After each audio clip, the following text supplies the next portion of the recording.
Töötuse statistika annab võimaluse küsida, kas soovite kõigepealt head või halba uudist. Kuna televisioon töötab ainult ühtepidi, jätame selle küsimuse retooriliseks ja otsustame ise, et hea uudis kõigepealt. Positiivne on see, et juba teist aastat järjest registreeritud töötus on vähenenud. Teisalt pole ka märkimisväärset paranemist toimunud, sest majanduskasv on olnud oodatust aeglasem. Eriti raske on tööd leida juhtivatel kohtadel varem töötanutel. Keskmiselt on Töötukassas konkurss 11 avaldust vaba koha peale, aga teatud juhtivates valdkondades on 56 soovijat kohale. Tööturg dikteerib selle, et kitsam on praegu olukord IT- ja sidevaldkonnas, finants- ja kindlustusvaldkonnas ja seetõttu ka seal valdkonnas töötanutel on raskem täna tööd leida. Praegu on just see periood Eestis, kus väga palju noori inimesi otsib tööd, sest koolilõpetajate põlvkonnad on praegu suured. 10 järgneva aasta jooksul me näeme sellist ajaakent, kus tegelikult see ülalpidamismäär või siis väga nagu vanade ja noorte osakaal rahvastikust on üsnagi stabiilne ja see on siis selline ajaaken, kus saab kujundada poliitikaid, mis siis motiveerivad inimesi rohkem tööjõus osalema. Seejärel hakkavad aga ellu astuma põlvkonnad, kus lapsi sündis vähem.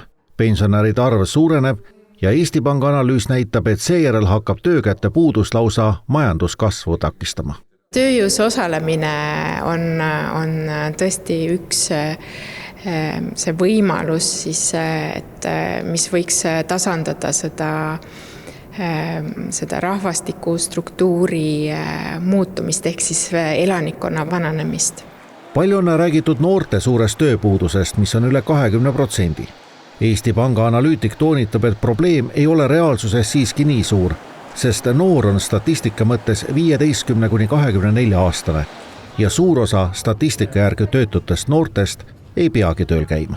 Gümnasistid või põhikooli lõpetajad, põhikooliealised suurema tõenäosusega õpivad, mis muidugi ei takista neile olemast töötu, sest õppimise ajal sa saad olla töötu, otsida tööd, aga see ei ole nii suur probleem kui see, kui nüüd noor ei tee kumbagi, ei õpi ega tööta. Neid alla 24-aastaseid, kes ei tööta ega õpi, on umbes 10% ja nendest ligi pooled on tegelikult kas äsja kooli lõpetanud või 2 kooliastme vahepeal ja järgmises kvartalis ei ole enam töötud. Kuid kes meie vaatajatest tööd otsib, siis Töötukassa ka vihjab, kust on lihtsam tööd leida.